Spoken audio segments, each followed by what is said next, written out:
Hello, my dear friends. How is it going? I hope I find you all in good health and safe and sound. Welcome. Thank you for joining me here today. I'm Mari Theriger, and let's carry on with the subject of Scandinavian colonization in the Middle Ages, sort of peaking where we left off on the previous video about the presence of Scandinavians or Nordic peoples in Greenland, which was a video also in response to the Scandinavian and Nordic history of Greenland following Donald Trump's claims and insistence on the US owning Greenland.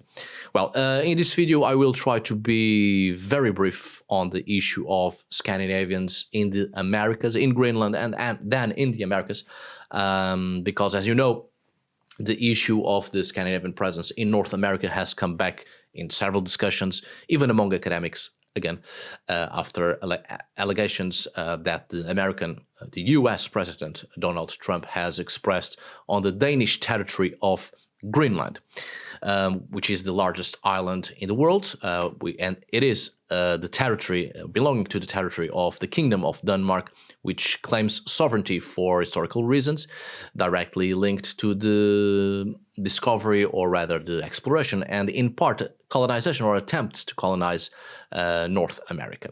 So let's go straight to the point, shall we? According to medieval sources, the first Scandinavian settlement in Greenland by Eiríkur the Red dates back to 986, as already mentioned in the previous video.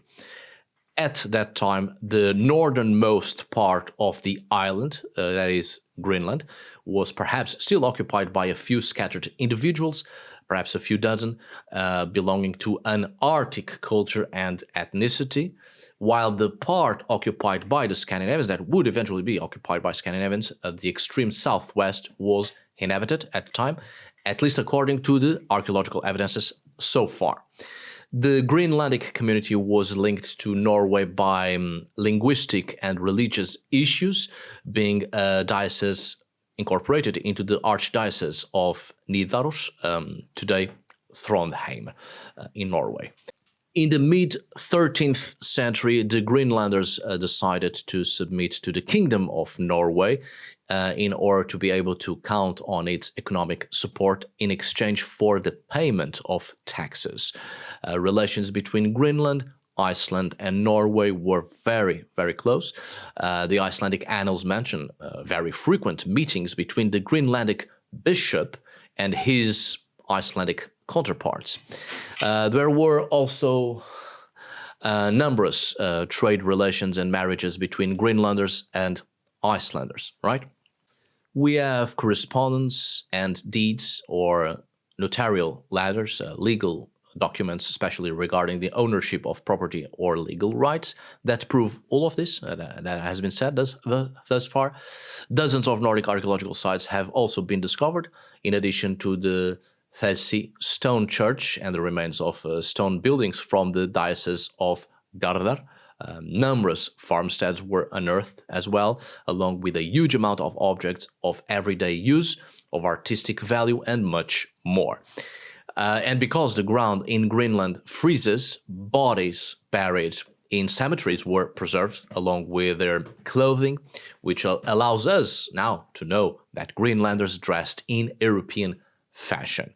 And some runic inscriptions as well in various media surfaces also survived, catalogued in a volume published by the National Museum of Denmark, which I will also include at the end of this video in the bibliography that has helped me to compose this video and the previous one, of course. From the documents, we also know that during the 14th century, contacts became difficult. The worsening climate led to an increase in sea ice, even in the summer, which forced ships to take a route from Iceland to southwest diagonally, which required a longer crossing in the dangerous open sea. Before that, people sailed straight west from Iceland to Greenland and then followed the coast around Cape Farewell, Herjolfsnes, the first inhabited settlement they encountered when coming from the east. In the same century, we learn from archaeology, of course, that a new population from North America arrived from the north of the island.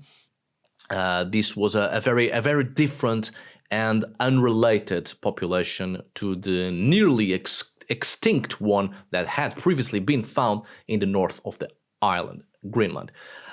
This new population, which archaeologists call the Thul, is the one from which modern Inuit descend from. We know from Icelanders that the Inuit attacked Scandinavian communities, often killing Greenlanders. A very valuable document is the account of a Norwegian priest, Ivar Bardarsson, who lived in Greenland between 1347 and 1360. In it, the priest tells of an expedition to the northernmost part of the Greenlandic diocese, the so-called Western Settlement in the area of present-day Nuuk. That is to help the population that was being attacked by the Inuit, who had arrived in the country in the previous century. He found no living soul there except wild domestic animals. However, according to his account, the southernmost part of the diocese must still have been growing and flourishing at that time. According to a note from an Icelandic bishop from the early 1500s who was adrift near the coast of Greenland, it appears that there were still people there whom the bishop glimpsed, right? It is not known whether they were Scandinavians, Nordic peoples, or Inuit, European Nordic peoples. In any case, the extinction of the Scandinavian population must have been very advanced at that point. The last documented event of the colony in Greenland, of course, was the marriage of an Icelandic merchant, Thorstein Olafsson, to Sigurdur Björnsdóttir, which took place in 1407 at Felsi Church, the ruins of which still exist today and was subsequently recorded in Iceland. Due to a number of consecutive issues, problems, events, including climate change, the Inuit invasion, the plague, and much more, the Greenlandic community became extinct during the 15th century, as mentioned in the previous video. But no one knew about this until much later because contact with the rest of the world had been cut off. The plague drastically disrupted trade, and the worsening climate made travel rarer and, well, more sporadic. In the late 14th century, the Kingdom of Norway and Denmark were united in a personal union. The territories that were Norwegian dependencies then came under the authority of a double united crown, however, in a single individual, the monarch, who had his residence in the Danish capital, Copenhagen. It was only between the 17th and the 18th centuries that discussions about Greenland began. A Norwegian priest, Hans Hue, was convinced that the Greenlanders, due to lack of contact, had returned to being pagans, and that it would be his mission to evangelize them and bring them into the globe of the Danish Lutheran Church. He obtained funding for his mission, which set out in 1721, and it was he who discovered that the Greenlandic language had utterly disappeared from Greenland, finding in its place that of the Inuit, whose language he studied and learned, and began the process of evangelization, founding the nucleus that would later become Good Hope, present-day Nuuk.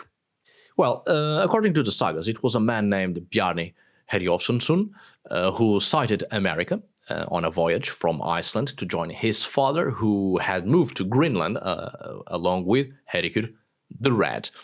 Bjarni did not want to go ashore and preferred to return to Greenland, where he reported his sighting, which led to the organization of an expedition to the west the following summer.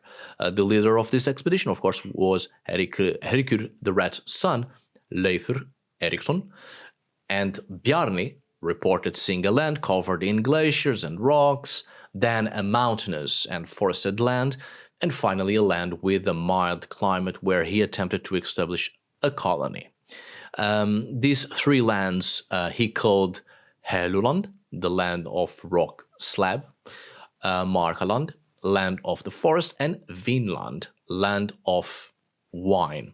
According to the sagas, the attempt failed due to a violent confrontation with the natives.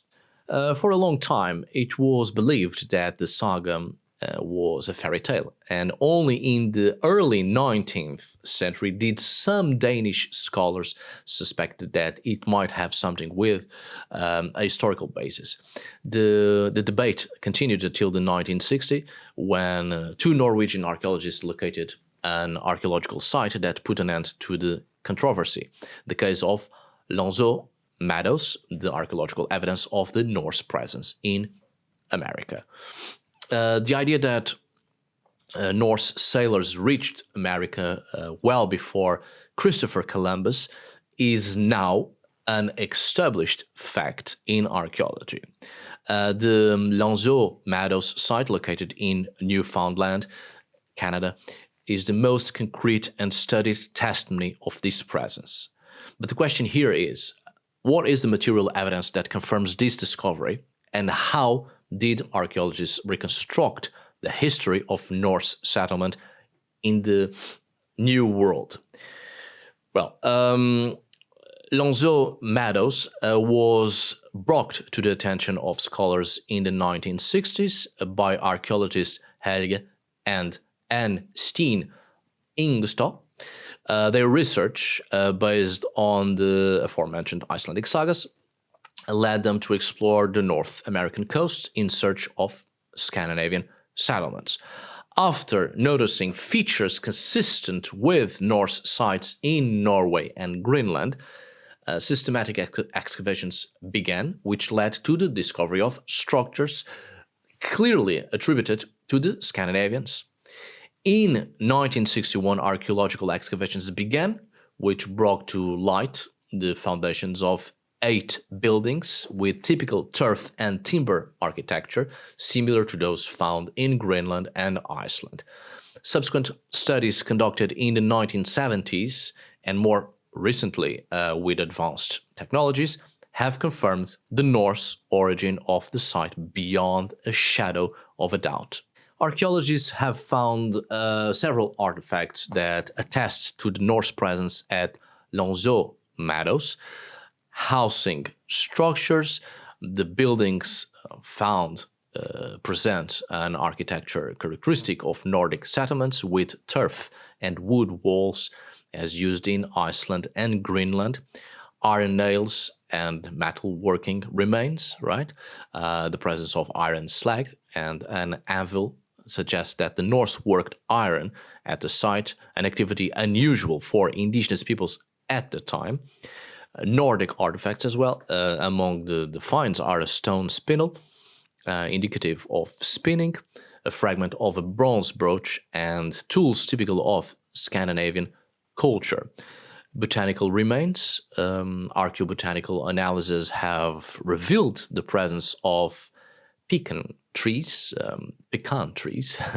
and through bark and seeds, which do not grow in Newfoundland but further south, which may suggest that the Norse explored areas further south in America, or that they traded product at some point with local populations, which is most likely.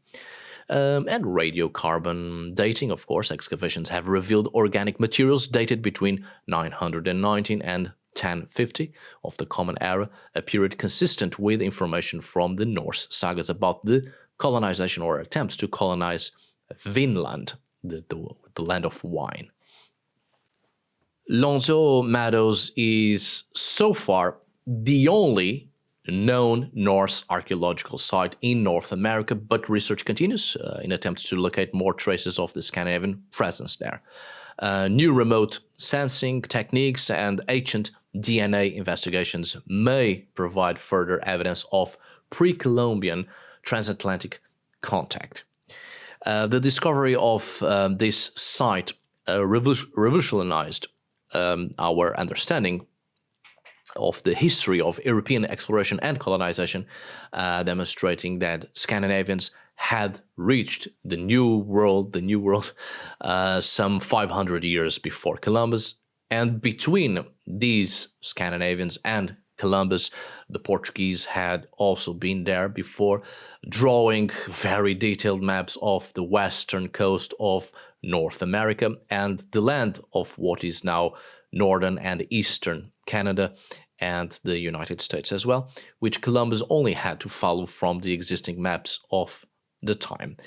Of course, I may do in the future a video about the Portuguese in North America and the Portuguese-Danish alliance at the time before the arrival of Columbus, if anyone cares to listen, of course. Well, my dear friends, thank you so much for watching. See you on the next video, and as always, thank you for today. Until we meet again, my dear friends.